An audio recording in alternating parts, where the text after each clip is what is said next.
सो प्यारी साध संगत,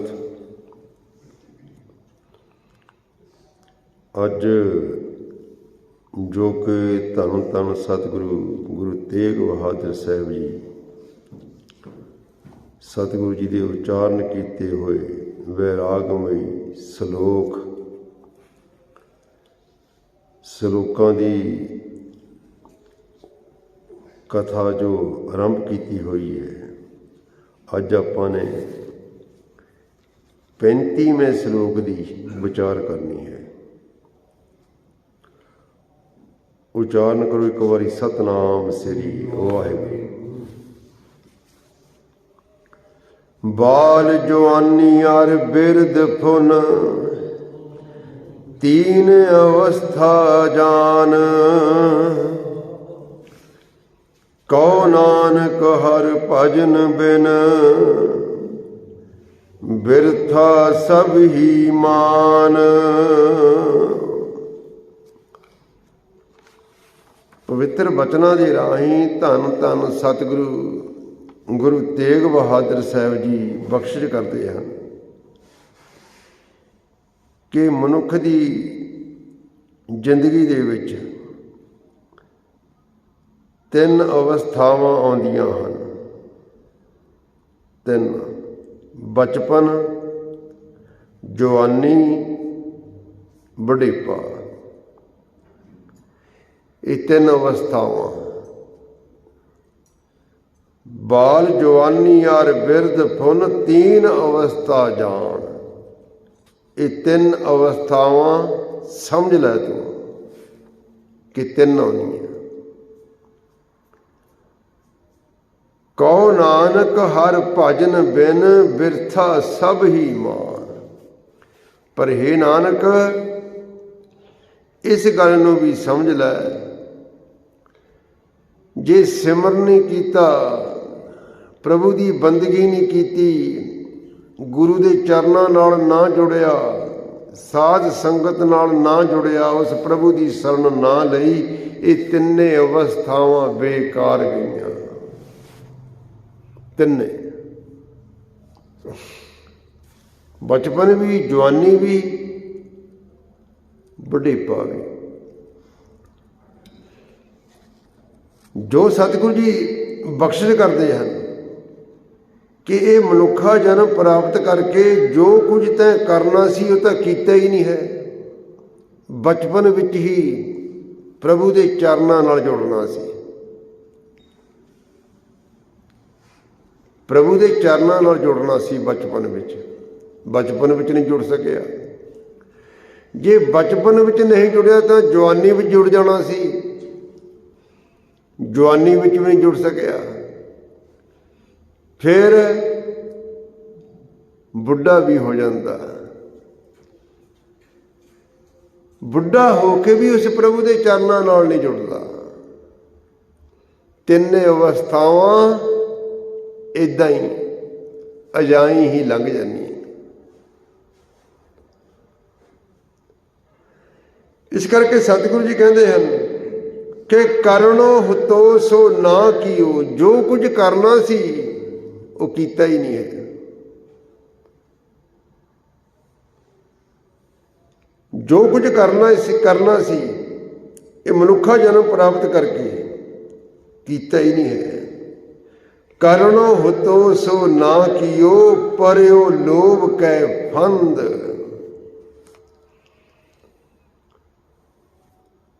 लोभ की फाही, जमा की फाही, जिहड़ी लोभ की फाही है, इहदे विचे फसिया रहा।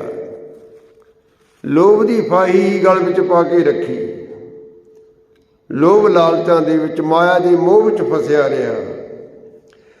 जो मनुखा जीवन मिलिया सी, जिस कारज वास्ते वो काम कीता ही नहीं है। मनुखा जीवन मिलिया गुरु की संगत करने वास्ते।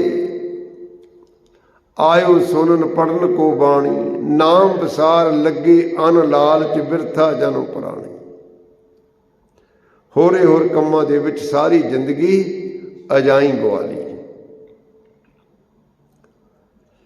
ਕਰਨੋ ਹੁਤੋ ਸੋ ਨਾ ਕੀਓ, ਪਰਿਓ ਲੋਭ ਕੈ ਫੰਦ, ਨਾਨਕ ਸਮਿਓ ਰਮ ਗਇਓ, ਅਬ ਕਿਉ ਰੋਵਤ ਅੰਧ। ਸਤਿਗੁਰੂ ਗੁਰੂ ਤੇਗ ਬਹਾਦਰ ਸਾਹਿਬ ਜੀ ਬਖਸ਼ਿਸ਼ ਕਰਦੇ ਹਨ। ਮਨੁੱਖਾ ਜਨਮ ਪ੍ਰਾਪਤ ਕਰਕੇ ਜੋ ਕੁਝ ਕਰਨਾ ਸੀ ਕਰਿਆ ਨਹੀਂ, ਸਾਰੀ ਜ਼ਿੰਦਗੀ ਇੱਦਾਂ ਹੀ ਲੰਘ ਗਈ। ਨਾ ਬਚਪਨ ਸਾਂਭ ਹੋਇਆ, ਨਾ ਜਵਾਨੀ ਸਾਂਭ ਹੋਈ ਹੈ। ਬੁੱਢਾ ਹੋ ਕੇ ਵੀ ਮਨੁੱਖਾ ਜਨਮ ਦੇ ਅਸਲ ਮਨੋਰਥ ਨੂੰ ਨਾ ਸਮਝਿਆ। ਫਿਰ ਅਖੀਰ ਨੂੰ ਜਦੋਂ ਜਵਾਂ ਦੀ ਫਾਹੀ ਗਲ ਵਿੱਚ ਪੈ ਗਈ, ਫਿਰ ਰੋਂਦਾ, ਫਿਰ ਪਛਤਾਉਂਦਾ।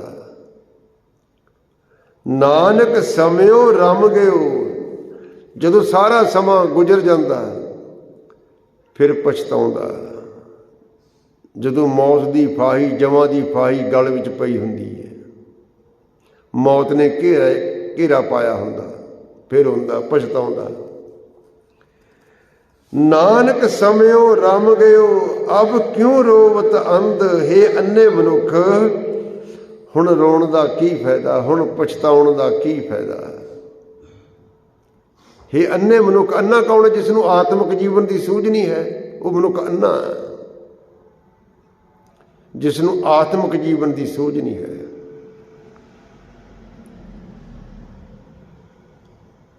ਨਾਨਕ ਸਮਿਓ ਰਮ ਗਇਓ, ਅਬ ਕਿਉਂ ਰੋਵਤ ਅੰਧ।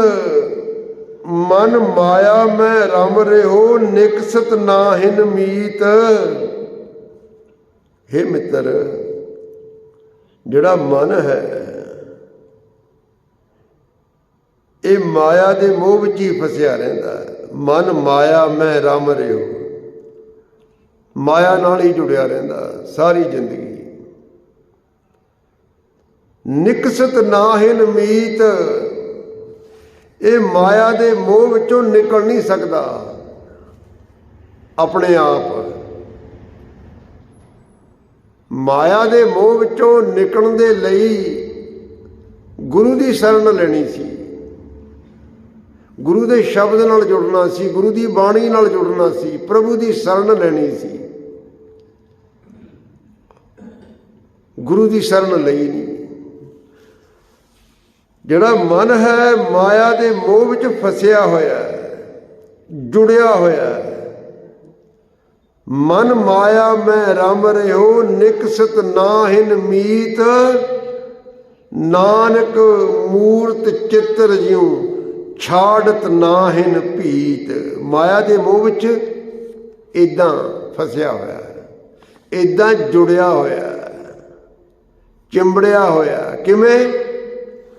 ਜਿਵੇਂ ਕਿਸੇ ਕੰਧ ਦੇ ਉੱਤੇ ਕੋਈ ਚਿੱਤਰ ਬਣਾਇਆ ਹੋਵੇ, ਕੰਧ ਦੇ ਉੱਤੇ ਕੋਈ ਤਸਵੀਰ ਬਣਾਈ ਹੋਵੇ ਕੰਧ ਦੇ ਉੱਤੇ ਕਿਸੇ ਕਲਾਕਾਰ ਨੇ, ਉਹ ਤਸਵੀਰ ਜਿਹੜੀ ਕੰਧ ਦੇ ਉੱਤੇ ਹੀ ਬਣਾਈ ਹੋਈ ਹੈ, ਉਹ ਕਿਵੇਂ ਉਤਰ ਸਕਦੀ ਹੈ? ਇਸੇ ਤਰੀਕੇ ਨਾਲ ਇਹ ਜਿਹੜਾ ਮਨ ਹੈ ਇਹ ਮਾਇਆ ਦੇ ਮੋਹ ਵਿੱਚ, ਮਾਇਆ ਦੇ ਮੋਹ ਨਾਲ ਇੱਦਾਂ ਚਿੰਬੜਿਆ ਹੋਇਆ। ਕਹਿੰਦੇ ਨਾਨਕ ਮੂਰਤ ਚਿੱਤਰ ਜਿਉ, ਛਾੜਤ ਨਾਹਿਨ ਭੀਤ। ਭੀਤ ਕੰਧ, ਜਿਵੇਂ ਲਿਖਿਆ ਹੋਇਆ ਕੰਧ ਦੇ ਉੱਤੇ ਬਣਾਇਆ ਹੋਇਆ ਚਿੱਤਰ ਨਹੀਂ ਕੰਧ ਤੋਂ ਅਲੱਗਾ ਹੋ ਸਕਦਾ। ਇਸੇ ਤਰੀਕੇ ਨਾਲ ਜਿਹੜਾ ਮਨ ਹੈ ਇਹ ਮਾਇਆ ਤੋਂ, ਮਾਇਆ ਦੇ ਮੋਹ ਵਿੱਚੋਂ ਨਹੀਂ ਨਿਕਲ ਸਕਦਾ ਗੁਰੂ ਦੀ ਸ਼ਰਨ ਤੋਂ ਬਿਨਾਂ। ਗੁਰੂ ਦੀ ਸ਼ਰਨ ਤੋਂ ਲੈਂਦੇ ਹੀ ਨਹੀਂ। ਇਸ ਕਰਕੇ ਅੱਗੇ ਸਤਿਗੁਰੂ ਗੁਰੂ ਤੇਗ ਬਹਾਦਰ ਸਾਹਿਬ ਜੀ ਬਖਸ਼ਿਸ਼ ਕਰਦੇ ਹਨ। ਨਰ ਚਾਹਤ ਕਛ ਔਰੈ ਕੀ ਔਰੈ ਭਈ, ਚਿਤਵਤ ਰਹਿਓ ਠਗੌਰ। ਨਾਨਕ ਫਾਸੀ ਗਲ ਭਰੀ। ਮਨੁੱਖ ਬਹੁਤ ਕੁਝ ਚਾਹੁੰਦਾ, ਹੋਰੇ ਹੋਰ ਪਦਾਰਥਾਂ ਦੀ ਮੰਗ ਮੰਗੀ ਜਾਂਦਾ। ਹੋਰੇ ਮਨ ਦੇ ਅੰਦਰ ਬਹੁਤ ਕੁਝ ਸੋਚਦਾ। ਨਰ ਚਾਹਤ ਕਛ ਔਰ, ਵਾਹਿਗੁਰੂ ਦੇ ਨਾਮ ਤੋਂ ਬਿਨਾ ਹੋਰ ਹੋਰ ਦਾਤਾਂ, ਹੋਰ ਹੋਰ ਪਦਾਰਥ ਮੰਗਦਾ ਰਹਿੰਦਾ। ਨਰ ਚਾਹਤ ਕਛ ਔਰੈ ਕੀ ਔਰੈ ਭਈ, ਪਰ ਉਹ ਅਕਾਲ ਪੁਰਖ ਵਾਹਿਗੁਰੂ ਕੁਝ ਹੋਰ ਚਾਹੁੰਦਾ ਹੁੰਦਾ। ਔਰੈ ਕੀ ਔਰੈ ਭਈ, ਚਿਤਵਤ ਰਹਿਓ ਠਗੌਰ, ਨਾਨਕ ਫਾਸੀ ਗਲ ਭਰੀ। ਮਨੁੱਖ ਪਦਾਰਥਾਂ ਦੀ ਖਾਤਰ ਆਪਣੇ ਮਨ ਦੇ ਵਿੱਚ ਹੋਰੇ ਹੋਰ ਸੋਚਾਂ ਸੋਚਦਾ ਰਹਿੰਦਾ ਹੈ, ਦੂਜੇ ਨੂੰ ਠੱਗਣੇ ਦੀਆਂ। ਚਿਤਵਤ ਰਹਿਓ ਠਗੌਰ, ਦੂਜੇ ਨੂੰ ਠੱਗਣ ਦੀਆਂ, ਮਾਇਆ ਦੀ ਖਾਤਰ ਇਹ ਸੋਚਾਂ ਸੋਚਦਾ ਰਹਿੰਦਾ। ਸਤਿਗੁਰੂ ਜੀ ਬਖਸ਼ਿਸ਼ ਕਰਦੇ ਹਨ, ਦੂਜੇ ਨੂੰ ਠੱਗਣ ਦੀਆਂ ਸੋਚਾਂ ਸੋਚਦਾ ਰਹਿੰਦਾ, ਮਾਇਆ ਦੀ ਖਾਤਰ, ਮਾਇਆ ਦੇ ਪਦਾਰਥ ਪ੍ਰਾਪਤ ਕਰਨ ਦੀ ਖਾਤਰ ਹੋਰ ਹੋਰ ਸੋਚਾਂ ਸੋਚਦਾ ਰਹਿੰਦਾ ਹੈ। ਕਹਿੰਦੇ ਕੀ ਹੁੰਦਾ? ਨਾਨਕ ਫਾਸੀ ਗਲ ਭਰੀ। ਸੋਚਾਂ ਸੋਚਦੇ ਨੂੰ ਹੀ ਗਲ ਵਿੱਚ ਮੌਤ ਦੀ ਫਾਹੀ ਪੈ ਜਾਂਦੀ ਹੈ, ਮੌਤ ਪਕੜ ਲੈਂਦੀ ਹੈ, ਮਨ ਦੀਆਂ ਮਨ ਵਿੱਚ ਰਹਿ ਜਾਂਦੀਆਂ। ਨਾਨਕ ਫਾਸੀ ਗਲ ਭਰੀ। ਜਤਨ ਬਹੁਤ ਸੁਖ ਕੇ ਕੀਏ, दुख को कियो न कोय, कहो नानक सुन रे मना, हर भावै सो होए। ਮਨੁੱਖ ਬੜੇ ਯਤਨ ਕਰਦਾ। ਕਾਹਦੇ ਵਾਸਤੇ ਕਰਦਾ? ਸੁੱਖ ਪ੍ਰਾਪਤ ਕਰਨ ਵਾਸਤੇ, ਕਿ ਮੈਨੂੰ ਸੁੱਖ ਮਿਲੇ। ਆਪਾਂ ਜੋ ਕੁਝ ਵੀ ਕਰ ਰਹੇ ਹਾਂ ਸੁੱਖਾਂ ਦੀ ਖਾਤਰ ਕਰ ਰਹੇ ਹਾਂ। ਮਨੁੱਖ ਪੜ੍ਹਾਈ ਕਰਦਾ, ਨੌਕਰੀ ਕਰਦਾ, ਖੇਤੀਬਾੜੀ ਕਰਦਾ, ਦੁਕਾਨਦਾਰੀ ਕਰਦਾ, ਗਿਆਨ ਪ੍ਰਾਪਤ ਕਰਦਾ, ਜੋ ਕੁਝ ਵੀ ਕਰਦਾ ਸੁੱਖ ਪ੍ਰਾਪਤ ਕਰਨ ਵਾਸਤੇ ਕਰਦਾ, ਕਿ ਮੇਰਾ ਜੀਵਨ ਸੁਖੀ ਹੋਵੇ। ਜਤਨ ਬਹੁਤ ਸੁਖ ਕੇ ਕੀਏ, ਦੁੱਖ ਕੋ ਕੀਓ ਨਾ ਕੋਏ। ਦੁੱਖ ਪ੍ਰਾਪਤ ਕਰਨ ਵਾਸਤੇ ਕੋਈ ਯਤਨ ਨਹੀਂ ਕਰਦਾ ਕਿ ਮੈਨੂੰ ਦੁੱਖ ਮਿਲੇ। ਕੋਈ ਯਤਨ ਕਰੇਗਾ ਕਿ ਮੈਨੂੰ ਦੁੱਖ ਮਿਲੇ? ਕੋਈ ਦੁੱਖਾਂ ਦੀ ਖਾਤਰ, ਦੁੱਖ ਪ੍ਰਾਪਤ ਕਰਨ ਵਾਸਤੇ ਕੋਈ ਮਨੁੱਖ ਯਤਨ ਨਹੀਂ ਕਰਦਾ। ਪਰ ਕਉ ਨਾਨਕ ਸੁਨ ਰੇ ਮਨਾ, ਹਰ ਭਾਵੈ ਸੋ ਹੋਏ। ਪਰ ਹੇ ਨਾਨਕ, ਹੇ ਮੇਰੇ ਮਨ ਸੁਣ, ਪਰ ਜੋ ਪ੍ਰਭੂ ਨੂੰ ਚੰਗਾ ਲੱਗਦਾ ਉਹੀ ਹੋਣਾ। ਭਾਵ ਦੁੱਖ ਵੀ ਆਉਣੇ, ਸੁੱਖ ਵੀ ਆਉਣੇ, ਉਹਦੀ ਰਜ਼ਾ ਦੇ ਵਿੱਚ ਦੁੱਖ ਵੀ ਮਿਲਦੇ ਆ। ਉਹਨੇ ਸਾਨੂੰ ਪੈਦਾ ਕੀਤਾ ਹੈ, ਜ਼ਿੰਦਗੀ ਦੇ ਵਿੱਚ ਦੁੱਖ ਵੀ ਆਉਣਗੇ, ਸੁੱਖ ਵੀ ਆਉਣਗੇ। ਪਰ ਮਨੁੱਖ ਹਮੇਸ਼ਾ ਸੁੱਖ ਹੀ ਮੰਗਦਾ ਹੈ। ਹੁਣ ਤੇਰੇ ਵਾਲੇ ਦੁੱਖ ਕਿਹਨੂੰ ਦੇ ਦੇਵੇ? ਵਾਹਿਗੁਰੂ। ਹਰ ਮਨੁੱਖ ਨੂੰ ਦੁੱਖ ਵੀ ਮਿਲਣਗੇ, ਸੁੱਖ ਵੀ ਮਿਲਣਗੇ। ਸਤਿਗੁਰੂ ਜੀ ਦਾ ਇੱਕ ਸ਼ਲੋਕ ਹੈ ਪਵਿੱਤਰ ਵਚਨਾਂ ਦੇ ਰਾਹੀਂ, ਨਾਨਕ ਬੋਲਣ ਝਖਣਾ, ਦੁੱਖ ਛੱਡ ਮੰਗੀਐ ਸੁੱਖ। ਇਹ ਨਾਨਕ, ਮਨੁੱਖ ਦਾ ਬੋਲਣਾ, ਮੰਗਣਾ ਝੂਠ ਹੈ। ਨਾਨਕ ਬੋਲਣ ਝਖਣਾ ਬੇਅਰਥ ਹੈ। ਮਨੁੱਖ ਬੇਅਰਥ ਮੰਗਦਾ, ਸੁੱਖ ਮੰਗਦਾ। ਨਾਨਕ ਬੋਲਣ ਝਖਣਾ, ਦੁੱਖ ਛੱਡ ਮੰਗੀਐ ਸੁੱਖ। ਹਰ ਮਨੁੱਖ ਦੁੱਖ ਨੂੰ ਛੱਡ ਕੇ, ਦੁੱਖਾਂ ਨੂੰ ਛੱਡ ਕੇ ਸੁੱਖ ਹੀ ਮੰਗਦਾ, ਜੋ ਕਿ ਫਜ਼ੂਲ ਹੈ। ਦੁੱਖ ਤਾਂ ਮੰਗਦਾ ਹੀ ਨਹੀਂ ਕੋਈ, ਦੁੱਖ ਛੱਡ ਕੇ ਸੁੱਖ ਹੀ ਮੰਗਦਾ। ਨਾਨਕ ਬੋਲਣ ਝਖਣਾ, ਦੁੱਖ ਛੱਡ ਮੰਗੀਏ ਸੁੱਖ। ਪਰ ਸੁੱਖ ਦੁੱਖ ਦੋਏ ਦਰ ਕੱਪੜੇ, ਪਹਿਰੇ ਜਾਏ ਮਨੁੱਖ।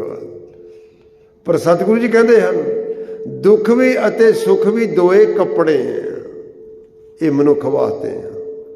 ਉਹਨੇ ਸਾਨੂੰ ਪੈਦਾ ਕੀਤਾ ਹੈ, ਉਹਨੇ ਸਾਨੂੰ ਸੁੱਖ ਵੀ ਦਿੱਤੇ ਹੈ ਔਰ ਦੁੱਖ ਵੀ ਬਣਾਏ ਉਹਨੇ ਸਾਡੇ ਵਾਸਤੇ। ਇਹ ਕੱਪੜੇ ਪਹਿਨਣੇ ਹੀ ਪੈਣੇ ਆ। ਬਕਵਾਸ ਮਾਰਨ ਦੀ ਕਹਿੰਦੇ ਜ਼ਰੂਰਤ ਨਹੀਂ ਹੈ, ਝੰਖ ਮਾਰਨ ਦੀ ਲੋੜ ਨਹੀਂ ਹੈ, ਫਜ਼ੂਲ ਬੋਲਣ ਦੀ ਲੋੜ ਨਹੀਂ, ਗਿਲਾ ਕਰਨ ਦੀ ਜ਼ਰੂਰਤ ਨਹੀਂ ਹੈ ਕਿ ਮੈਨੂੰ ਦੁੱਖ ਮਿਲ ਗਿਆ। ਰੱਬ ਦੇ ਉੱਤੇ ਗਿਲੇ ਗੁਜ਼ਾਰੀ ਕਰਨ ਦੀ ਜ਼ਰੂਰਤ ਨਹੀਂ ਹੈ। ਸਤਿਗੁਰੂ ਜੀ ਕਹਿੰਦੇ ਨਾਨਕ ਬੋਲਣ ਝਖਣਾ, ਦੁੱਖ ਛੱਡ ਮੰਗੀਏ ਸੁੱਖ। ਸੁੱਖ ਦੁੱਖ ਦੋਏ ਦਰ ਕੱਪੜੇ, ਪਹਿਰੇ ਜਾਏ ਮਨੁੱਖ। ਇਹ ਮਨੁੱਖ ਨੇ ਪਹਿਨਣੇ ਹੀ ਪਹਿਨਣੇ ਆ। ਜੇ ਦੁੱਖ ਆ ਗਿਆ ਨਾ, ਦੁੱਖ ਕੱਟਣਾ ਹੀ ਕੱਟਣਾ। ਇਹ ਦੁੱਖ ਨੂੰ ਦੂਰ ਨਹੀਂ ਕਰ ਸਕਦੇ ਆਪਾਂ। ਹਾਂ, ਹੁੰਦਾ ਕੀ ਹੈ? ਕਹਿੰਦੇ ਦੁੱਖ ਛੱਡ ਮੰਗੀਏ ਸੁੱਖ। ਸੁੱਖ ਦੁੱਖ ਦੋਏ ਦਰ ਕੱਪੜੇ, ਪਹਿਰੇ ਜਾਏ ਮਨੁੱਖ। ਜਿੱਥੇ ਬੋਲਣ ਹਾਰੀਏ ਤਿੱਥੇ ਚੰਗੀ ਚੁੱਪ। ਜਿੱਥੇ ਗਿਲੇ ਗੁਜ਼ਾਰੀ ਕਰਨ ਦਾ ਕੋਈ ਫਾਇਦਾ ਨਹੀਂ ਹੈ, ਉੱਥੇ ਚੁੱਪ ਕਰਨਾ ਚੰਗਾ। ਕਿਉਂਕਿ ਕਬੀਰ ਝੰਖ ਨਾ ਝੰਖੀਏ, ਤੁਮਰੋ ਕਹਿਓ ਨਾ ਹੋਏ। ਕਰਮ ਕਰੀਮ ਜੋ ਕਰ ਰਹੇ, ਮੇਟ ਨਾ ਸਕੈ ਕੋਈ। ਕਹਿੰਦੇ ਗਿਲੇ ਗੁਜ਼ਾਰੀਆਂ ਕਰਨ ਦਾ ਕੋਈ ਫਾਇਦਾ ਨਹੀਂ। ਤੇਰਾ ਕਿਹਾ ਹੋਇਆ ਕੁਝ ਵੀ ਨਹੀਂ ਹੋਣਾ ਹੈ। ਤੇਰਾ ਕਿਹਾ ਹੋਇਆ ਕੁਝ ਨਹੀਂ ਹੋਣਾ। ਕਰਮ ਕਰੀਮ ਜੋ ਕਰ ਰਹੇ, ਮੇਟ ਨਾ ਸਕੈ ਕੋਈ। ਉਸ ਵਾਹਿਗੁਰੂ ਨੇ ਜਿਹੜੇ ਤੈਨੂੰ ਸੁੱਖ ਦਿੱਤੇ, ਉਹਨਾਂ ਸੁੱਖਾਂ ਦਾ ਤੂੰ ਕਿੰਨਾ ਕੁ ਸ਼ੁਕਰਾਨਾ ਕਰਦਾ। ਜੇ ਦੁੱਖ ਆ ਗਿਆ, ਦੁੱਖ ਦੀ ਤਾਂ ਗਿਲਾ ਗੁਜ਼ਾਰੀ ਕਰਨ ਆ ਜਾਂਦਾ ਬੰਦਾ ਗੁਰੂ ਦੇ ਚਰਨਾਂ ਵਿੱਚ। ਜਦੋਂ ਕੋਈ ਦੁੱਖ ਪੈ ਗਿਆ ਨਾ, ਚਲੋ ਫਿਰ ਗੁਰੂ ਨੂੰ ਉਲਾਂਭਾ ਦੇ ਕੇ ਆਈਏ। ਗਿਲੇ ਗੁਜ਼ਾਰੀਆਂ ਕਰਨ ਵਾਸਤੇ, ਉਲਾਂਭੇ ਦੇਣ ਵਾਸਤੇ ਗੁਰੂ ਕੋਲ ਆ ਜਾਂਦਾ ਬੰਦਾ। ਪਰ ਜਦੋਂ ਸੁੱਖ, ਵਾਹਿਗੁਰੂ ਨੇ ਸੁੱਖ ਵੀ ਦਿੱਤੇ, ਸੁੱਖਾਂ ਨੂੰ ਦੇਖਦਾ ਨਹੀਂ ਹੈ, ਕਦੇ ਗੁਰੂ ਦਾ ਸ਼ੁਕਰਾਨਾ ਨਹੀਂ ਕਰਦਾ। ਇਸ ਕਰਕੇ ਸਤਿਗੁਰੂ ਜੀ ਕਹਿੰਦੇ ਹਨ ਜੋ ਮਨੁੱਖ ਸੁੱਖਾਂ ਦੇ ਵਿੱਚ ਉਸ ਪ੍ਰਭੂ ਦਾ ਸ਼ੁਕਰਾਨਾ ਕਰਦਾ ਨਾ, ਪ੍ਰਭੂ ਦੀ ਯਾਦ ਵਿੱਚ ਜੁੜਦਾ, ਉਹਦੇ ਗੁਣ ਗਾਉਂਦਾ। ਵਾਹਿਗੁਰੂ ਦਾ ਨਾਮ ਐਸਾ ਹੈ, ਜੇ ਦੁੱਖ ਆ ਵੀ ਗਿਆ ਤਾਂ ਉਸ ਨੂੰ ਦੁੱਖ ਵੀ ਦੁਖੀ ਨਹੀਂ ਕਰ ਸਕਦਾ। ਗੁਰੂ ਮਹਾਰਾਜ ਉਸਦੇ ਮਨ ਦੀ ਐਸੀ ਅਵਸਥਾ ਬਣਾ ਦਿੰਦਾ ਕਿ ਦੁੱਖ ਵੀ ਉਸ ਨੂੰ ਦੁਖੀ ਨਹੀਂ ਕਰ ਸਕਦਾ। ਆਪਣੀ ਅਵਸਥਾ ਐਸੀ ਬਣਾਉਣੀ ਹੈ। ਵਾਹਿਗੁਰੂ ਦਾ ਨਾਮ ਐਸਾ ਹੈ, ਜਿਵੇਂ ਸਤਿਗੁਰੂ ਜੀ ਦਾ ਇੱਕ ਸ਼ਲੋਕ ਹੈ ਸੈਸਕ੍ਰਿਤੀ ਸ਼ਲੋਕਾਂ ਵਿੱਚ, ਘੋਰ ਦੁੱਖਿੰ ਅਨਕ ਹਤਿੰ ਜਨਮ ਦਰਿਦਰੰ ਮਹਾ ਬਖਿਆਦੰ ਮਿਟੰਤ ਸਗਲ ਸਿਮਰੰਤ ਹਰ ਨਾਮ ਨਾਨਕ ਜੈਸੇ ਪਾਵਕ ਕਾਟ ਭਸਮ ਕਰੋ। ਇੱਕੋ ਇੱਕ ਵਾਹਿਗੁਰੂ ਦਾ ਨਾਮ ਹੈ। ਜਿਵੇਂ ਨਾ ਲੱਖਾਂ ਮਣ ਕਰੋੜਾਂ ਮਣ ਲੱਕੜੀਆਂ ਪਈਆਂ ਹੋਣ, ਉਹ ਲੱਕੜੀਆਂ ਅਸੀਂ ਸਾੜਨੀਆਂ, ਜਾਲਣੀਆਂ। ਹੁਣ ਲੱਖਾਂ ਮਣ ਕਰੋੜਾਂ ਮਣ ਲੱਕੜੀਆਂ ਨੂੰ ਸਾੜਨ ਵਾਸਤੇ ਇੰਨੀ ਅੱਗ ਦੀ ਲੋੜ ਨਹੀਂ ਹੈ। ਕਿੰਨੀ ਕੁ ਅੱਗ ਦੀ ਲੋੜ ਆ? ਇੱਕ ਕਣਕਾ ਚਾਹੀਦਾ। ਇੱਕ ਕਣਕਾ ਉਹਨਾਂ ਲੱਕੜੀਆਂ ਦੇ ਵਿੱਚ ਸਿੱਟ ਦਈਏ, ਇੱਕ ਕਣਕਾ ਅੱਗ ਦਾ ਲੱਖਾਂ ਮਣ ਕਰੋੜਾਂ ਮਣ ਲੱਕੜੀਆਂ ਨੂੰ ਰਾਖ ਕਰ ਸਕਦਾ। ਇਸੇ ਤਰੀਕੇ ਨਾਲ ਜੋ ਮਨੁੱਖ ਵਾਹਿਗੁਰੂ ਦੇ ਨਾਮ ਨੂੰ ਜਪਦਾ, ਅਕਾਲ ਪੁਰਖ ਵਾਹਿਗੁਰੂ ਦੇ ਗੁਣ ਗਾਉਂਦਾ, ਉਸ ਪ੍ਰਭੂ ਦੀ ਯਾਦ ਹਿਰਦੇ ਵਿੱਚ ਪੱਕੀ ਕਰ ਲੈਂਦਾ, ਸਭ ਤਰ੍ਹਾਂ ਦੇ ਦੁੱਖ, ਸਭ ਤਰ੍ਹਾਂ ਦੇ ਵਹਿਮ ਭਰਮ, ਸਭ ਤਰ੍ਹਾਂ ਦੇ ਔਗਣ ਇੱਕ ਸਕਿੰਟ ਵਿੱਚ ਖਤਮ ਹੋ ਜਾਂਦੇ ਆ। ਇਸ ਕਰਕੇ ਮਨੁੱਖ ਜੇ ਕੋਈ ਦੁੱਖ ਆ ਗਿਆ ਤਾਂ ਗਿਲੇ ਗੁਜ਼ਾਰੀਆਂ ਕਰਦਾ, ਜੇ ਸੁੱਖ ਮਿਲ ਗਿਆ ਸੁੱਖਾਂ ਦੇ ਵਿੱਚ ਹੰਕਾਰੀ ਬਣਿਆ ਰਹਿੰਦਾ, ਕਦੇ ਸ਼ੁਕਰਾਨਾ ਨਹੀਂ ਕਰਦਾ ਪ੍ਰਭੂ ਦਾ। ਇਸ ਕਰਕੇ ਸਤਿਗੁਰੂ ਜੀ ਕਹਿੰਦੇ ਹਨ, ਜਤਨ ਬਹੁਤ ਸੁਖ ਕੇ ਕੀਏ, ਦੁੱਖ ਕੋ ਕੀਓ ਨਾ ਕੋਏ। ਹਰ ਕੋਈ ਜੋ ਯਤਨ ਕਰਦਾ ਮਨੁੱਖ ਸੁੱਖਾਂ ਲਈ, ਸੁੱਖ ਪ੍ਰਾਪਤ ਕਰਨ ਵਾਸਤੇ ਯਤਨ ਕਰਦਾ ਹੈ। ਦੁੱਖ ਪ੍ਰਾਪਤ ਕਰਨ ਵਾਸਤੇ ਤਾਂ ਕੋਈ ਵੀ ਯਤਨ ਨਹੀਂ ਕਰਦਾ, ਪਰ ਫਿਰ ਵੀ ਦੁੱਖ ਆਉਣੇ, ਇਹ ਆਉਣੇ ਹੀ ਆਉਣੇ ਆ। ਪਰ ਜਦੋਂ ਮਨੁੱਖ ਗੁਰੂ ਦੇ ਚਰਨਾਂ ਨਾਲ ਜੁੜ ਜਾਂਦਾ, ਉਹ ਦੁੱਖਾਂ ਦੀ ਵੀ ਪਰਵਾਹ ਨਹੀਂ ਕਰਦਾ। ਉਹਦੀ ਆਤਮਾ ਇਤਨੀ ਬਲਵਾਨ ਹੋ ਜਾਂਦੀ ਹੈ। ਦੇਖੋ ਸਾਡੇ ਗੁਰੂਆਂ ਦੇ ਉੱਤੇ, ਮਹਾਂਪੁਰਸ਼ਾਂ ਦੇ ਉੱਤੇ ਕਿਤਨੇ ਦੁੱਖ ਆਏ, ਕਿਤਨੇ ਦੁੱਖ ਆਏ, ਪਰਵਾਹ ਨਹੀਂ ਕੀਤੀ। ਹੁਣ ਪੋਹ ਦਾ ਮਹੀਨਾ ਚੜ੍ਹਨਾ, ਇਹ ਸਾਰਾ ਗੁਰੂ ਦੇ, ਸਾਡੇ ਗੁਰੂ ਸਾਹਿਬ ਦੇ ਉੱਤੇ ਸਭ ਦੁੱਖਾਂ ਦਾ ਹੀ ਮਹੀਨਾ। ਕਿਤਨੇ ਦੁੱਖ, ਕਿਹੜਾ ਦੁੱਖ ਹੈ ਜਿਹੜਾ ਸਾਡੇ ਗੁਰੂ ਸਾਹਿਬ ਦੇ ਉੱਤੇ ਨਹੀਂ ਆਇਆ? ਸਿੰਘਾਂ ਦੇ ਉੱਤੇ, ਸਾਹਿਬਜ਼ਾਦਿਆਂ ਦੇ ਉੱਤੇ ਕਿਹੜਾ ਦੁੱਖ ਨਹੀਂ ਆਇਆ? ਸਾਰੇ ਹੀ ਦੁੱਖ ਆਏ, ਪਰ ਕਿਸੇ ਵੀ ਦੁੱਖ ਦੀ ਪਰਵਾਹ ਨਹੀਂ ਕੀਤੀ। ਕੀ ਸੀ ਗੁਰੂ ਕੋਲ, ਕੀ ਸੀ ਗੁਰੂ ਦੇ ਸਿੰਘਾਂ ਦੇ ਕੋਲ, ਸਿੱਖਾਂ ਦੇ ਕੋਲ? ਇਤਨੀਆਂ ਵੱਡੀਆਂ ਕੁਰਬਾਨੀਆਂ ਕਰ ਗਏ, ਬਿਲਕੁਲ ਡੋਲੇ ਨਹੀਂ। ਕੀ ਸੀ? ਪ੍ਰਭੂ ਦੀ ਯਾਦ ਸੀ, ਗੁਰੂ ਦੀ ਸ਼ਰਨ ਸੀ, ਸ਼ਰਨ ਲਈ ਹੋਈ ਸੀ, ਵਾਹਿਗੁਰੂ ਦੇ ਨਾਮ ਨਾਲ ਜੁੜੇ ਹੋਏ ਸਨ। ਇਸ ਕਰਕੇ ਸਤਿਗੁਰੂ ਜੀ ਕਹਿੰਦੇ ਹਨ, ਕਹਿੰਦੇ ਜਤਨ ਬਹੁਤ ਸੁਖ ਕੇ ਕੀਏ, ਦੁੱਖ ਕੋ ਕੀਓ ਨਾ ਕੋਏ। ਕਉ ਨਾਨਕ ਸੁਨ ਰੇ ਮਨਾ, ਹਰ ਭਾਵੈ ਸੋਏ। ਕਹਿੰਦੇ ਹੇ ਨਾਨਕ ਆਖ, ਹੇ ਮੇਰੇ ਮਨ ਸੁਣ, ਜੋ ਕੁਝ ਪ੍ਰਭੂ ਨੂੰ ਚੰਗਾ ਲੱਗਦਾ ਉਹੀ ਕੁਝ ਹੋਣਾ। ਇਸ ਕਰਕੇ ਪ੍ਰਭੂ ਦੀ ਰਜ਼ਾ ਵਿੱਚ ਚੱਲ, ਉਸ ਵਾਹਿਗੁਰੂ ਦੇ ਹੁਕਮ ਨੂੰ ਮੰਨ, ਉਹਦੀ ਰਜ਼ਾ ਵਿੱਚ ਚੱਲ, ਉਹਦੀ ਰਜ਼ਾ ਨੂੰ ਪਛਾਣ। ਜਗਤ ਭਿਖਾਰੀ ਫਿਰਤ ਹੈ, ਸਭ ਕੋ ਦਾਤਾ ਰਾਮ। ਕਉ ਨਾਨਕ ਮਨ ਸਿਮਰਤੇ, ਪੂਰਨ ਹੋਵੇ ਕਾਮ। ਸਾਰਾ ਜਗਤ ਭਿਖਾਰੀ ਬਣ ਕੇ ਭਟਕ ਰਿਹਾ, ਸਾਰਾ ਜਗਤ ਭਟਕ ਰਿਹਾ, ਭੀਖ ਮੰਗਣ ਵਾਲਾ ਬਣ ਕੇ, ਭਿਖਾਰੀ ਬਣ ਕੇ। ਜਗਤ ਭਿਖਾਰੀ ਫਿਰਤ ਹੈ, ਸਭ ਕੋ ਦਾਤਾ ਰਾਮ। ਪਰ ਇਸ ਗੱਲ ਨੂੰ ਨਹੀਂ ਸਮਝਦਾ ਕਿ ਸਾਰੀਆਂ ਦਾਤਾਂ ਦੇਣ ਵਾਲਾ ਉਹ ਪ੍ਰਭੂ ਹੈ। ਸਭ ਨੂੰ ਦਾਤਾਂ ਦੇ ਰਿਹਾ, ਉਹ ਬਿਨਾਂ ਮੰਗੇ ਹੀ ਦੇ ਰਿਹਾ। ਇਸ ਗੱਲ ਨੂੰ ਨਹੀਂ ਮਨੁੱਖ ਸਮਝਦਾ। ਭਿਖਾਰੀ ਬਣ ਕੇ ਭਟਕ ਰਿਹਾ, ਪਰ ਦੇਣ ਵਾਲੇ ਦਾਤੇ ਨੂੰ ਨਹੀਂ ਸਮਝ ਰਿਹਾ ਕਿ ਉਹ ਤਾਂ ਪ੍ਰਭੂ ਬਿਨਾਂ ਮੰਗੇ ਹੀ ਦੇ ਰਿਹਾ। ਮੰਮਾ ਮੰਗਣ ਹਾਰ ਇਆਣਾ, ਦੇਨ ਹਾਰ ਦੇ ਰਹਿਓ ਸੁਜਾਨਾ। ਜੋ ਦੀਨੋ ਸੋ ਏਕੈ ਵਾਰ, ਉਸਨੇ ਤਾਂ ਇੱਕੋ ਵਾਰੀ ਸਭ ਕੁਝ ਦੇ ਦਿੱਤਾ। ਉਹਦੀਆਂ ਦਾਤਾਂ ਮੁੱਕਣ ਵਾਲੀਆਂ ਹੀ ਨਹੀਂ ਹਨ।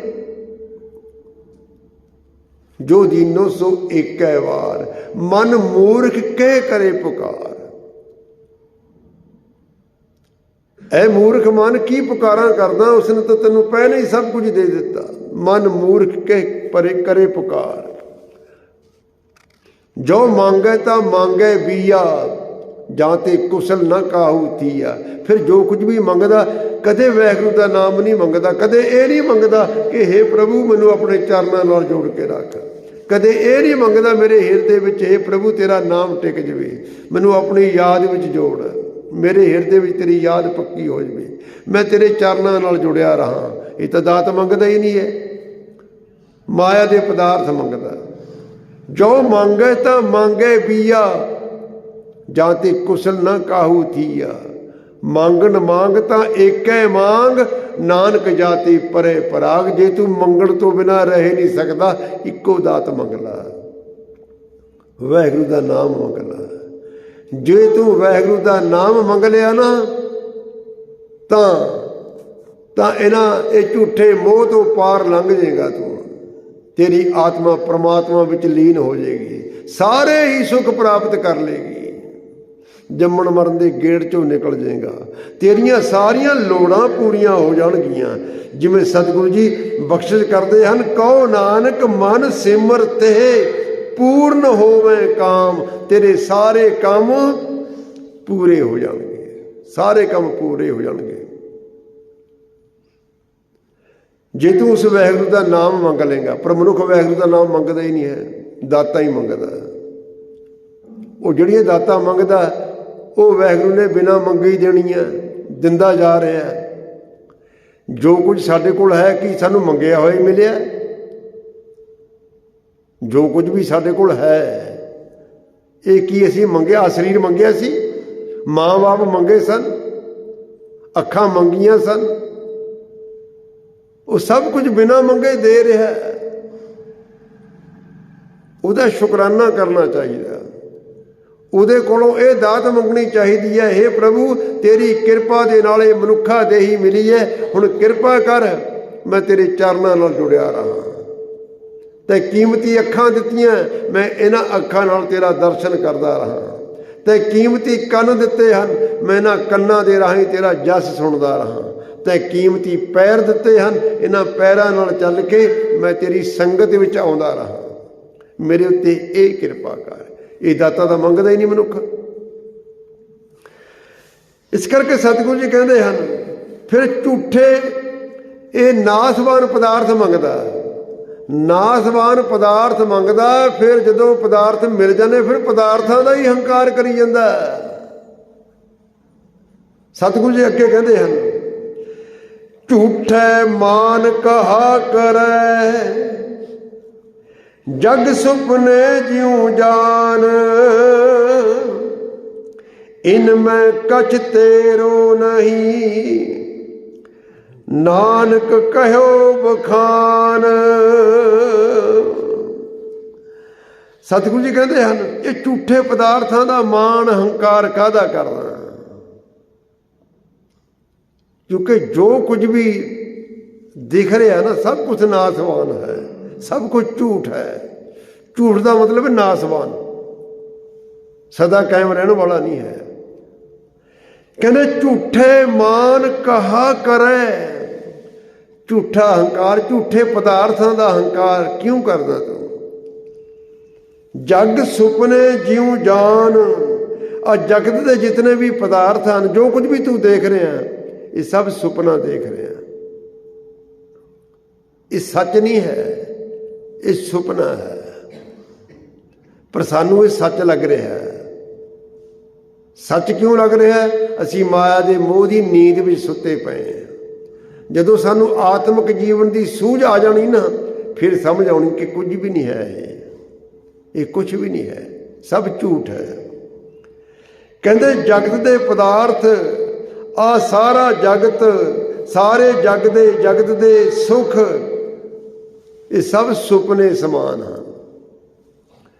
ਝੂਠੇ ਮਾਨ ਕਹਾ ਕਰੈ ਜਗ ਸੁਪਨੇ ਜਿਉ ਜਾਨ। ਇਨ ਮੈਂ ਕਛ ਤੇਰੋ ਨਹੀਂ ਨਾਨਕ ਕਹਿਓ ਬਖਾਨ। ਨਾਨਕ ਨੇ ਤੈਨੂੰ ਇਹ ਗੱਲ ਸੱਚ ਦੱਸ ਦਿੱਤੀ ਕਿ ਜੋ ਕੁਝ ਵੀ ਹੈ ਇਹ ਤੇਰਾ ਨਹੀਂ ਹੈ। ਜਿਹਦੇ ਉੱਤੇ ਅਸੀਂ ਕਬਜ਼ਾ ਕੀਤਾ ਹੋਇਆ, ਅਸੀਂ ਆਪਣਾ ਸਮਝੀ ਬੈਠੇ ਹਾਂ ਕਿ ਆ ਵੀ ਮੇਰਾ, ਆ ਵੀ ਮੇਰਾ, ਆ ਵੀ ਮੇਰਾ। ਕਹਿੰਦੇ ਕੁਝ ਵੀ ਤੇਰਾ ਨਹੀਂ, ਆ ਸਰੀਰ ਵੀ ਤੇਰਾ ਨਹੀਂ ਹੈ, ਜਿਸ ਨੇ ਦਿੱਤਾ ਉਹਨੇ ਲੈ ਲੈਣਾ। ਸਾਡਾ ਜੇ ਹੈ, ਗੁਰੂ ਹੀ ਸਾਡਾ ਆਪਣਾ ਹੈ, ਰੱਬ ਹੀ ਸਾਡਾ ਆਪਣਾ ਹੈ। ਆ ਜੋ ਕੁਝ ਤੁਸੀਂ ਸਾਰ ਸੰਗਤ ਵਿੱਚ ਮਿਲ ਕੇ ਉਸ ਪ੍ਰਭੂ ਦਾ ਨਾਮ ਸੁਣ ਲੈਣਾ, ਉਹਦਾ ਜਸ ਸੁਣਦੇ, ਇਹ ਤੁਹਾਡੀ ਹੈ। ਇਹ ਸੁਣਿਆ ਹੋਇਆ ਤੁਹਾਡੇ ਕੰਮ ਆਉਣਾ, ਹੋਰ ਕੋਈ ਚੀਜ਼ ਸਾਡੇ ਕੰਮ ਨਹੀਂ ਆਉਣੀ। ਅਖੀਰ ਨੂੰ ਸਭ ਕੁਝ ਇੱਥੇ ਛੱਡ ਦੇਣਾ। ਕਹਿੰਦੇ ਜੋ ਦੁਨੀਆ ਦੇ ਜਿਤਨੇ ਵੀ ਪਦਾਰਥ ਹਨ, ਇਹਨਾਂ ਵਿੱਚੋਂ ਕੁਝ ਵੀ ਤੇਰਾ ਨਹੀਂ ਹੈ। ਇਨ ਮੈਂ ਕਛ ਤੇਰੋ ਨਹੀਂ ਨਾਨਕ ਕਹਿਓ ਬਖਾਨ। ਨਾਨਕ ਨੇ ਤੈਨੂੰ ਇਹ ਸੱਚ ਕਹਿ ਕੇ ਸੁਣਾ ਦਿੱਤਾ ਕਿ हे ਭਾਈ ਉਸ ਵਾਹਿਗੁਰੂ ਦੇ ਨਾਮ ਨੂੰ ਆਪਣੇ ਹਿਰਦੇ ਵਿੱਚ ਵਸਾ। ਅਗਲੇ ਸ਼ਲੋਕ ਦੇ ਵਿੱਚ ਫੇਰ ਸਤਿਗੁਰੂ ਜੀ ਕਹਿੰਦੇ ਹਨ, ਕਹਿੰਦੇ ਗਰਵ ਕਰਤ ਹੈ ਦੇਖੋ ਬਿਨਸੈ ਛਿਨ ਮੈਂ ਮੀਤ, ਜੇ ਪ੍ਰਾਨੀ ਹਰ ਜਸ ਕਹਿਓ ਨਾਨਕ ਤੇ ਜਗ ਜੀਤ। ਗਰਵ ਕਰਤ ਹੈ ਦੇਖੋ, ਗਰਵ ਹੰਕਾਰ। ਮਨੁੱਖ ਇਸ ਦੇਹ ਦਾ, ਆਪਣੀ ਦੇਹੀ ਦਾ, ਆਪਣੇ ਸਰੀਰ ਦਾ ਹੀ ਹੰਕਾਰ ਕਰੀ ਜਾਂਦਾ। ਕਹਿੰਦੇ ਸਰੀਰ ਦਾ ਹੰਕਾਰ ਇਹ ਵੀ ਝੂਠ ਹੈ। ਕਹਿੰਦੇ ਗਰਵ ਕਰਤ ਹੈ ਦੇਖੋ ਬਿਨਸੈ ਛਿਨ ਮੈਂ ਮੀਤ, ਐ ਮੇਰੇ ਮਿੱਤਰ ਇਹਦਾ ਕੀ ਭਰੋਸਾ ਹੈ, ਇੱਕ ਛਿਨ ਵਿੱਚ ਹੀ ਇਸਨੇ ਨਾਸ ਹੋ ਜਾਣਾ। ਹਮ ਆਦਮੀ ਹਾਂ ਇੱਕਦਮੀ ਮੋਹਲਤ ਮੋਹਤ ਨਾ ਜਾਣਾ। ਅਸੀਂ ਆਦਮੀ ਇੱਕ ਦਮ ਦੇ ਮਾਲਕ ਹਾਂ। ਸਾਡੀ ਕਿੰਨੀ ਕੁ ਉਮਰ ਹੈ? ਅਸੀਂ ਤਾਂ ਆਪਣੀ ਉਮਰ ਬਹੁਤ ਵੱਡੀ ਸਮਝੀ ਬੈਠੇ। ਜੇ ਬਚਪਨ ਹੈ, ਜਵਾਨੀ ਆਏਗੀ, ਬੁੱਢੇ ਹੋਵਾਂਗੇ, ਬੁਢੇਪਾ ਵੀ ਆਏਗਾ, ਕੋਈ ਪਤਾ ਨਹੀਂ ਹੈ। ਜੇ ਬਚਪਨ ਹੈ, ਜਵਾਨੀ ਆਉਣੀ ਕਿ ਨਹੀਂ ਆਉਣੀ। ਜੇ ਜਵਾਨੀ ਹੈ, ਕੋਈ ਭਰੋਸਾ ਨਹੀਂ ਹੈ ਕਿ ਬੁੱਢੇ ਹੋਵਾਂਗੇ। ਜੇ ਅੱਜ ਹੈ, ਕੋਈ ਪਤਾ ਨਹੀਂ ਕਿ ਕੱਲ੍ਹ ਆਉਣੀ ਹੈ ਕਿ ਨਹੀਂ ਆਉਣੀ। ਗੁਰੂ ਸਾਹਿਬ ਨੇ ਇੱਥੇ ਤੱਕ ਕਹਿ ਦਿੱਤਾ ਕਿ ਜਿਹੜਾ ਸਾਹ ਤੈਂ ਅੰਦਰ ਖਿੱਚਿਆ ਇਹਦਾ ਹੀ ਨਹੀਂ ਪਤਾ ਕਿ ਬਾਹਰ ਆਏਗਾ ਕਿ ਨਹੀਂ ਆਏਗਾ। ਇੰਨੀ ਕੁ ਉਮਰ ਆ ਸਾਡੀ। ਹਮ ਆਦਮੀ ਹਾਂ ਇੱਕਦਮੀ। ਜਿਹੜਾ ਦਮ ਅਸੀਂ ਅੰਦਰ ਖਿੱਚਿਆ ਨਾ, ਇਹਦਾ ਵਿਸ਼ਵਾਸ ਕੋਈ ਨਹੀਂ ਹੈ ਬਾਹਰ ਆਏਗਾ ਕਿ ਨਹੀਂ ਆਏਗਾ। ਮਨੁੱਖ ਇੱਕ ਸਕਿੰਟ ਵਿੱਚ ਢੇਰੀ ਹੋ ਜਾਂਦਾ। ਹਮ ਆਦਮੀ ਹਾਂ ਇੱਕਦਮੀ ਮੋਹਲਤ। ਸਾਨੂੰ ਆਪਣੀ ਬੁਨਿਆਦ ਦਾ ਕੋਈ ਪਤਾ ਨਹੀਂ। ਹਰ ਚੀਜ਼ ਦੀ ਬੁਨਿਆਦ ਹੈ। ਮਕਾਨ ਦੀ ਬੁਨਿਆਦ ਹੈ, ਪਤਾ ਹੁੰਦਾ ਕਿ ਮੈਂ ਬਹੁਤ ਵਧੀਆ ਨੀਹਾਂ ਭਰੀਆਂ, ਇੰਨਾ ਚਿਰ ਨਹੀਂ ਹੁਣ ਜਾਂਦਾ। ਕੱਪੜੇ ਦੀ ਬੁਨਿਆਦ ਦਾ ਪਤਾ ਹੁੰਦਾ, ਕੱਪੜਾ ਮੇਰਾ ਬਹੁਤ ਵਧੀਆ, ਸੂਟ ਬਹੁਤ ਵਧੀਆ, ਕੀਮਤੀ ਕੱਪੜਾ, ਇਹ ਨਹੀਂ ਹੁਣ 2 ਸਾਲ ਖਰਾਬ ਹੁੰਦਾ। ਹਰ ਚੀਜ਼ ਦੀ ਬੁਨਿਆਦ ਆ, ਪਰ ਬੰਦੇ ਦੇ ਸਰੀਰ ਦੀ ਕੋਈ ਬੁਨਿਆਦ ਨਹੀਂ ਹੈ। ਮੌਤ ਦੇ ਸਮੇਂ ਦਾ ਕੋਈ ਪਤਾ ਨਹੀਂ ਹੈ। ਮੋਹਲਤ ਮੋਹਤ ਨਾ ਜਾਣਾ, ਨਾਨਕ ਵਿਨਵੈ ਤਿਸੈ ਸਰੇਵੋ, ਜਾਂ ਕੇ ਜੀ ਪ੍ਰਾਣਾ। ਗੁਰੂ ਨਾਨਕ ਦੇਵ ਮਹਾਰਾਜ ਜੀ ਦਾ ਸ਼ਬਦ ਹੈ। ਕਹਿੰਦੇ ਉਸ ਪ੍ਰਭੂ ਨੂੰ ਵਿਸਾਰੋ ਨਾ ਜਿਸ ਨੇ ਇਹ ਸਰੀਰ ਦਿੱਤਾ ਹੈ, ਜਿਸ ਨੇ ਇਸ ਸਰੀਰ ਵਿੱਚ ਜਿੰਦ ਪਾਈ ਹੈ। ਉਹਨੇ ਪਤਾ ਨਹੀਂ ਕਦੋਂ ਇਹ ਜਿੰਦ ਕੱਢ ਲੈਣੀ ਹੈ। ਇਸ ਕਰਕੇ ਸਤਿਗੁਰੂ ਜੀ ਕਹਿੰਦੇ ਹਨ, ਮਨੁੱਖ ਇਸ ਸਰੀਰ ਦਾ ਹੰਕਾਰ ਤਾਂ ਬਹੁਤ ਕਰਦਾ ਹੈ, ਪਰ ਇਸ ਸਰੀਰ ਤੋਂ ਕੰਮ ਨਹੀਂ ਲੈ ਰਿਹਾ। ਕਹਿੰਦੇ ਗਰਵ ਕਰਤ ਹੈ ਦੇਖੋ ਬਿਨਸੈ ਛਿਨ ਮੈਂ ਮੀਤ, ਐ ਮੇਰੇ ਮਿੱਤਰ ਇੱਕ ਛਿਨ ਵਿੱਚ ਹੀ ਇਸਨੇ ਬਿਨਸ ਜਾਣਾ, ਨਾਸ ਹੋ ਜਾਣਾ। ਜੇ ਪ੍ਰਾਨੀ ਹਰ ਜਸ ਕਹਿਓ ਨਾਨਕ ਤੇ ਜਗ ਜੀਤ। ਪਰ ਜਿਸ ਪ੍ਰਾਣੀ ਨੇ ਸਾਧ ਸੰਗਤ ਵਿੱਚ ਮਿਲ ਕਰਕੇ ਉਸ ਵਾਹਿਗੁਰੂ ਦੇ ਜਸ ਨੂੰ ਸੁਣਿਆ, ਉਸ ਵਾਹਿਗੁਰੂ ਦੇ ਜਸ ਨੂੰ ਗਾਇਆ, ਉਹ ਮਨੁੱਖ ਇਸ ਜਗਤ ਦੇ ਮੋਹ ਨੂੰ ਜਿੱਤ ਲੈਂਦਾ। ਉਹ ਇਹ ਮਨੁੱਖਾ ਜਨਮ ਦੀ ਬਾਜੀ ਜਿੱਤ ਲੈਂਦਾ, ਜੰਮਣ ਮਰਨ ਦੇ ਗੇੜ ਚੋਂ ਨਿਕਲ ਜਾਂਦਾ, ਆਪਣਾ ਜੀਵਨ ਸਫਲਾ ਕਰ ਜਾਂਦਾ। ਸੋ ਅੱਜ ਇੱਥੇ ਤੱਕ। ਸੋ ਕੱਲ੍ਹ ਨੂੰ ਆਪਾਂ 43ਵੇਂ ਸ਼ਲੋਕ ਦੀ ਵਿਚਾਰ ਕਰਾਂਗੇ। ਭੁੱਲਾਂ ਚੁੱਕਾਂ ਦੀ ਖਿਮਾ। ਵਾਹਿਗੁਰੂ ਜੀ ਕਾ ਖਾਲਸਾ, ਵਾਹਿਗੁਰੂ ਜੀ ਕੀ ਫਤਿਹ।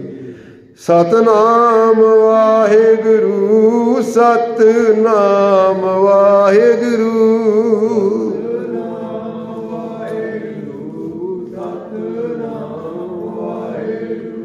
ਸਤਨਾਮ ਵਾਹਿਗੁਰੂ, ਸਤਨਾਮ।